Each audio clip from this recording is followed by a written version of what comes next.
Thiruvananthapuram DCC പ്രസിഡന്റായിട്ട് ശക്തനെ തീരുമാനിച്ചിരിക്കുകയാണ്. മുൻ സ്പീക്കറാണ്. ഒരു വിവാദത്തിന് പിന്നാലെ പാലോട് രവി പുറത്തായ ഒരു സാഹചര്യത്തിലാണ് ഈ ശക്തൻ്റെ നിയമനം. ശക്തനെ കുറേ നാളായിട്ട് നമ്മൾ പൊതുമണ്ഡലങ്ങളിൽ എങ്ങും കാണുന്നില്ലായിരുന്നു. അദ്ദേഹം ഒന്ന് ഒതുങ്ങി നിൽക്കുകയായിരുന്നു. അദ്ദേഹത്തെ വീണ്ടും കൊണ്ടുവരുമ്പോൾ അവിടെ സജീവമായിട്ടുണ്ടായിരുന്ന പ്രവർത്തകരിൽ നിന്ന് ഒരു നേതാവിനെ തിരഞ്ഞെടുക്കാൻ കഴിയാത്തത് കൊണ്ടാണ് ശക്തനെ കൊണ്ടുവരുന്നത് എന്ന് നമുക്ക് അനുമാനിക്കാൻ കഴിയും. അപ്പോൾ അവിടെ പ്രശ്നങ്ങൾ അവസാനിച്ചിട്ടില്ല, ഇതൊരു തുടക്കം മാത്രമാണെന്ന് കാണാൻ കഴിയില്ലേ സർ? തീർച്ചയായിട്ടും കോൺഗ്രസിനകത്ത് നമ്മളിപ്പം മനസ്സിലാക്കേണ്ട ഒരു കാര്യം എന്ന് പറഞ്ഞാൽ അവര് തിരയുകയാണ് എങ്ങനെ ജയിക്കാൻ പറ്റും. ഈ പാലോട് രവി പറഞ്ഞ കാര്യം കോൺഗ്രസിനകത്ത് ആ പാർട്ടിയെ കൃത്യമായിട്ട് അറിയാവുന്ന മൊത്തം ആൾക്കാർക്കും അറിയാം. ജയിക്കത്തില്ല കോൺഗ്രസ്, അവർക്കറിയാം. ഈ വെടിയിൽ നിൽക്കുന്ന എന്ത് സംഭവിക്കുന്നു അല്ലെങ്കിൽ എങ്ങനെ സംഭവിക്കുന്നു അറിയാൻ വയ്യാത്ത സാധാരണക്കാരുടെ അണികളും ചില മാധ്യമങ്ങളുടെ അജണ്ടയും വെച്ചിട്ട് അങ്ങ് പറയുക ജയിക്കുമെന്ന്. അവർക്ക് അകത്ത് നിൽക്കുന്നവർക്ക് അവർ ചിന്തിക്കുമ്പോൾ നമ്മൾ ഒരു കാര്യമായിട്ട് നിൽക്കുന്ന ഒരു രാഷ്ട്രീയക്കാരന് രാഷ്ട്രീയം അറിയാവുന്നവൻ അതിനെപ്പറ്റി നമുക്ക് അറിയാമല്ലോ എങ്ങനെ ജയിക്കും. അതിനെപ്പറ്റി പഠിച്ചിട്ടുള്ളവനറിയാം ഇനി സാധ്യതയുണ്ട് സാധനം ജയിക്കും. നമ്മളൊരു പരീക്ഷ എഴുതാൻ പോയി 100 മാർക്കിന്റെ ആൻസർ ചെയ്യണം. നമ്മളൊരു 10 മാർക്കിന്റെ പോലും ആൻസർ ചെയ്തിട്ട് വരുമ്പോ നമുക്കറിയത്തില്ല ജയിക്കത്തില്ല എന്ന് പറയുന്നത്. കോൺഗ്രസിനകത്ത് ഇന്നലെ ഈ പാലോട് രവി പറഞ്ഞ കാര്യം ശരിയാ.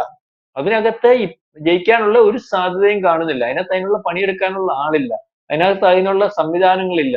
അതുകൊണ്ട് ഇത് തോറ്റുപോകും. അപ്പം എന്നുള്ള രീതി. അപ്പൊ ഈ ശക്തനെ കൊണ്ടുവന്നതിനകത്തൊന്നും ഇപ്പൊ നമുക്ക് വ്യക്തമായില്ലേ? എന്റെ പൊന്നെ, ഇത് ഒരു പരിധി കഴിഞ്ഞിട്ട് നാട്ടുകാർക്ക് വേണ്ടതായി, പാർട്ടി ഒരുപക്ഷെ വേണ്ടതായി, ഇയാൾക്ക് അതിന് ശേഷിയില്ലെന്ന് കണ്ട് ഷെഡിൽ കയറ്റിയ നേതാക്കന്മാരെ തിരിച്ചു വിളിച്ച് പാർട്ടിക്കകത്ത് കൊണ്ടുവന്ന് ജയിപ്പിക്കാൻ പറ്റുമോ എന്ന് നോക്കുന്ന രീതിയിലേക്ക് കോൺഗ്രസ് പോവാ. PJ കുര്യൻ വീൽ ചെയറിരിക്കുന്ന PJ കുര്യനെ ഇവിടെ ഏതെങ്കിലും മണ്ഡലത്തിൽ മത്സരിപ്പിക്കാൻ ഒക്കുമോ? അല്ലെങ്കിൽ അത്രയ്ക്ക് പ്രായമുള്ള മനുഷ്യനെ മത്സരിപ്പിക്കാൻ ഒക്കുമോ എന്ന് പത്തനംതിട്ടയിൽ ആലോചിച്ചുകൊണ്ടിരിക്കുകയാണ്. അതായത് ഇപ്പൊ നിൽക്കുന്ന നേതാക്കന്മാർ നിന്നാൽ ജയിക്കുമോ എന്ന് ബോധ്യമില്ല. പണ്ടത്തെ കൂട്ട് ജനങ്ങളുടെ ഇടയ്ക്ക് സ്വാധീനമുള്ള നേതാക്കന്മാരില്ല. അല്ലെങ്കിൽ ആ സ്വാധീന ശക്തിയിലേക്ക് പാർട്ടിയെ കൊണ്ടുപോകാൻ, പാർട്ടിയുടെ കാര്യങ്ങൾ പറയാൻ, മനസ്സിലാക്കിയെടുക്കാൻ പ്രവർത്തകരില്ല. അതുകൊണ്ട് പണ്ട് വിശ്വസിച്ചിരുന്ന ആൾക്കാരെ വീണ്ടും കൊണ്ടുവന്ന റോള് സുധീരന്റെ അടുത്ത് പറഞ്ഞ് മത്സരിച്ചോ, മുല്ലപ്പള്ളിയുടെ അടുത്ത് പറഞ്ഞ് മത്സരിച്ചോ, ഈ പറഞ്ഞ തിരുവനന്തപുരത്ത് ശക്തനടുത്ത് പറയുന്നത് വേറെ അവിടെ മാറിയുന്ന നേതാക്കന്മാരെല്ലാം മത്സരിക്കാൻ പറഞ്ഞത് നിങ്ങൾക്കാർക്കും അറിയാൻ പറ്റുന്നുണ്ടോ? പത്തനംതിട്ട ജില്ലയിൽ ഇതുപോലെ എത്ര നേതാക്കന്മാരെ തിരക്കിടക്കുമെന്ന് പറയും. പഴയത്, അതായത് പഴയ സാധനം, അകത്ത് കയറിയ സാധനം, പലവട്ടം ജയിച്ച സാധനം, മാറ്റി നിർത്തിയ സാധനം ഈ പുതിയ ആൾക്കാർക്ക് ഈ കോൺഗ്രസിനെ നയിക്കാൻ പറ്റത്തില്ല എന്ന് കണ്ട് അവരെ കൊണ്ട് എങ്ങനെയും ജയിക്കാൻ വേണ്ടിയുള്ള തത്രപ്പാടില്ല.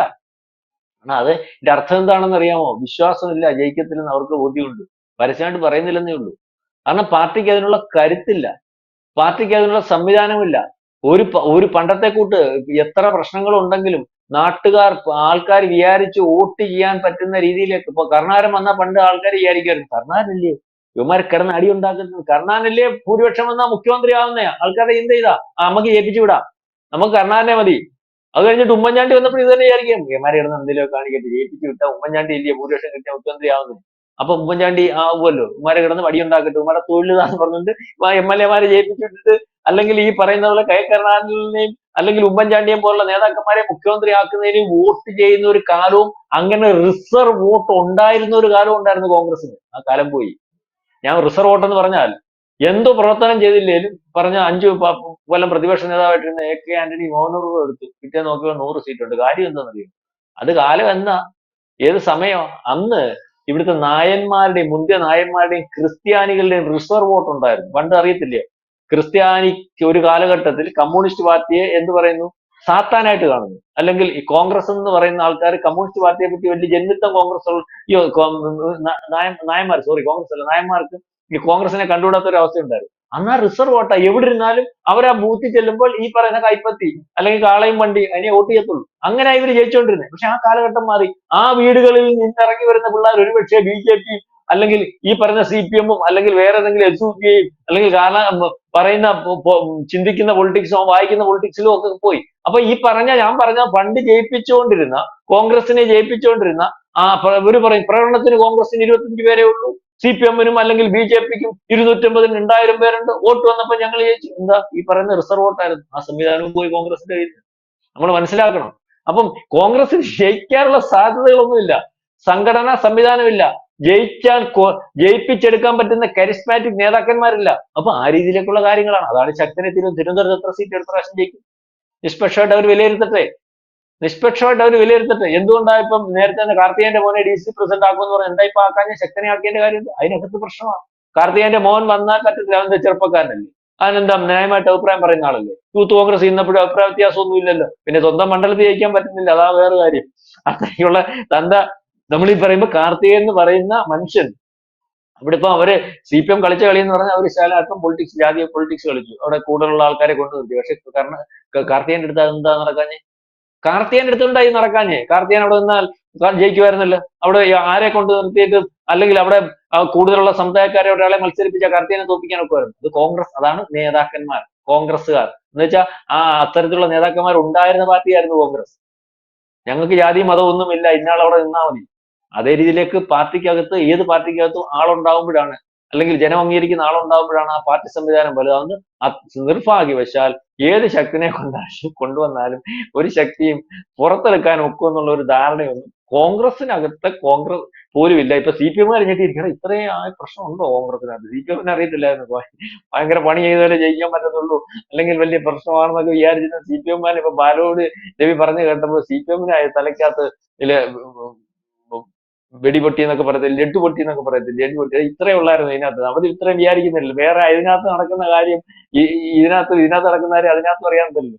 നമ്മുടെ വീട്ടിനകത്തെ ആഭ്യന്തര പ്രശ്നം നമുക്കല്ലേ അറിയത്തുള്ളൂ, വെളിയിൽ നിൽക്കുന്നവൻ അറിയത്തില്ല എന്ന് പറയുന്ന കണക്ക് CPM ഇതൊരു വലിയ, അടുത്ത പ്രാവശ്യം മത്സരിക്കണമെങ്കിൽ കഴിഞ്ഞ പ്രാവശ്യം പണിയെടുത്തതിനെക്കാട്ടി കൂടുതൽ പണിയെടുക്കേണ്ടി വരുമെന്നൊക്കെ വെച്ചോണ്ടിരുന്നപ്പോഴായി അതിനകത്തെങ്കിലും ഒരു ധാരണമില്ലെന്ന് അതിനകത്തുനിന്ന് ആൾക്കാർ വിളിച്ചു പറയുന്നു. പ്രത്യേകിച്ച് തിരുവനന്തപുരത്ത് നിന്ന് വിളിച്ചു പറയുന്നു.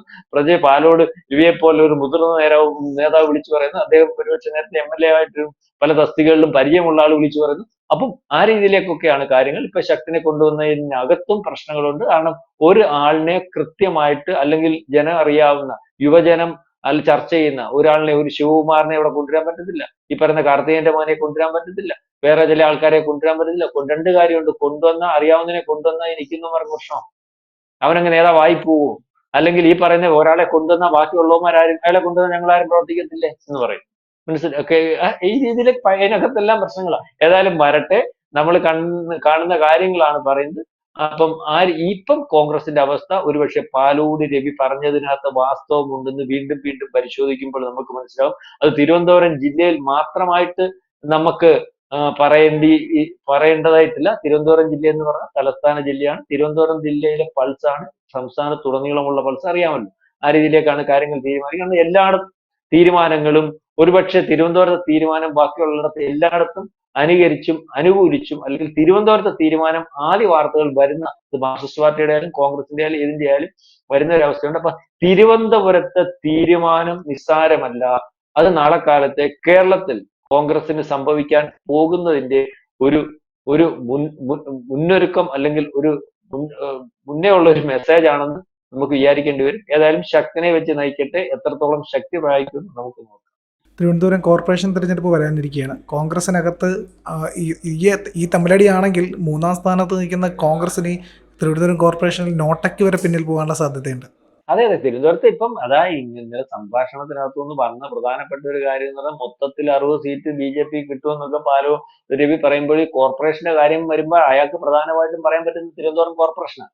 തിരുവനന്തപുരം കോർപ്പറേഷനിൽ ഇപ്പൊ മത്സരം വരാൻ പോകുന്നത് അടുത്ത പ്രാവശ്യം BJP, ഈ പറയുന്ന CPM കൂടാ. ഇപ്പൊ CPM തന്നെ വീണ്ടും വരുമെന്നാ പുള്ളി പറയുന്നത്. BJPയും പറയുന്നത് അടുത്ത പ്രാവശ്യം ഞങ്ങൾ തിരിച്ചു കൊണ്ടുവന്ന് അവർക്ക് 10-15 സീറ്റ് കൂടെ കിട്ടിക്കഴിഞ്ഞാൽ, അപ്പൊ കോൺഗ്രസിന്റെ അവസ്ഥ ഇതാണെങ്കിൽ അവരുടെ ഈ കോൺഗ്രസിന്റെ 10-15 സീറ്റ് പിടിച്ചാൽ മതി, കോൺഗ്രസ് ഇപ്പൊ ഏതാണ്ട് 10-30 സീറ്റ് കോൺഗ്രസിന് ഉണ്ടെന്ന് എനിക്ക് തോന്നുന്നത്. അത്രയുണ്ട്. അപ്പൊ അത് ആ രീതിയിലേക്ക് വരും. കോൺഗ്രസിന് അവിടെ സാധ്യത, അല്ലെങ്കിൽ ഉണ്ടാവുന്ന ഒരു ലക്ഷണം അവിടുത്തെ മുതിർന്ന നേതാക്കന്മാരുമായിട്ട് സംസാരിക്കുമ്പോഴും, അല്ലെങ്കിൽ പാർട്ടി പ്രവർത്തകരുമായിട്ടൊക്കെ സംസാരിക്കുമ്പോഴും ഒക്കെ നമുക്ക് മനസ്സിലാവുന്നുണ്ട്. കാരണം കോൺഗ്രസിന് തിരിച്ചു പിടിച്ചു വരാൻ പറ്റുന്ന സീറ്റുകളൊന്നുമില്ല. ഇവിടെ മുരളീധരനാണല്ലോ ചാർജ് കൊടുത്തത്. മുരളീധരൻ ഇവിടെ നിന്ന് മുരളീധരൻ ഇപ്പൊ ഷുവറായിട്ട് ഇന്ന് ജയിക്കാൻ പറ്റുന്ന സീറ്റ് അവിടെ ഉണ്ടോ? മുരളീധരൻ പണ്ട് MLA ആയിട്ട് നിർത്തി ഇന്ന് ജയിക്കും. ഇപ്പൊ അവിടെ VK പ്രശാന്ത ഇപ്പൊ നമ്മൾ വേറെ ആൾ വന്നു, VK പ്രശാന്ത് മുരളീധരനെ കാട്ടി വലിയ ജനപ്രതിയായി. നമ്മൾ പാർട്ടിയല്ല, അയാളായിട്ട് പേഴ്സണലി നമുക്ക് ബന്ധമുള്ള ആളും അല്ല, അല്ലെങ്കിൽ നമുക്ക് താല്പര്യമുള്ള ആളല്ല. ജനത്തിന്റെ ഇടയ്ക്ക് ഇറങ്ങുന്ന എന്ത് ജനക്കും പ്രശ്നമല്ലേ ജനത്തിന്? അതാണ് കോൺഗ്രസിനകത്ത് ഇപ്പൊ സംഭവിച്ചേക്കുന്നത്. അല്ലെങ്കിൽ അതാണ് അദ്ദേഹം പറഞ്ഞത്. നാരായണതുറാൻ കഴിഞ്ഞ ടോക്കിനകത്ത് പറഞ്ഞല്ലോ, നാരായണതുറാനെ കല്ലുവിട്ട് താപ്പിട്ട് വിടുമ്പോൾ അയാളെ ഭ്രാന്തൻ വിളിച്ചിട്ട് കാര്യമില്ല. അയാൾ വേറെ ചില കാര്യങ്ങളാണ് പറയുന്നത്. അറിയാൻ വയ്യാത്തവനെ അയാളെ ഭ്രാന്തൻ വിളിക്കും, അറിയാവുന്ന അയാൾ കാണിക്കുന്നതിനകത്ത് വലിയൊരു മെസ്സേജ് കാണും എന്ന് പറഞ്ഞതുപോലെ ഉള്ളു കാര്യം. എന്തായാലും കോൺഗ്രസിന് തലസ്ഥാനത്ത് തന്നെ അഗ്നിപരീക്ഷയാണ് വരാനിരിക്കുന്നത് എന്നുള്ള കാര്യത്തിൽ സംശയമില്ല. തലസ്ഥാനം പിടിക്കുക എന്നുള്ള BJPയുടെ ലക്ഷ്യത്തിന് വളം വിട്ടു കൊടുക്കാനാണ് കോൺഗ്രസിൻ്റെ ഓരോ നീക്കങ്ങളും ഇപ്പോഴും സഹായിച്ചുകൊണ്ടിരിക്കുന്നത്. എന്തായാലും CPM ഒരു അരികിൽ കണ്ട് നോക്കി നിന്ന് കൈകൊട്ടുന്നതേ ഉള്ളൂ. BJPക്കുള്ള ഗുണം കോൺഗ്രസിൽ നിന്ന് തന്നെ ലഭിക്കും അധികം വൈകാതെ.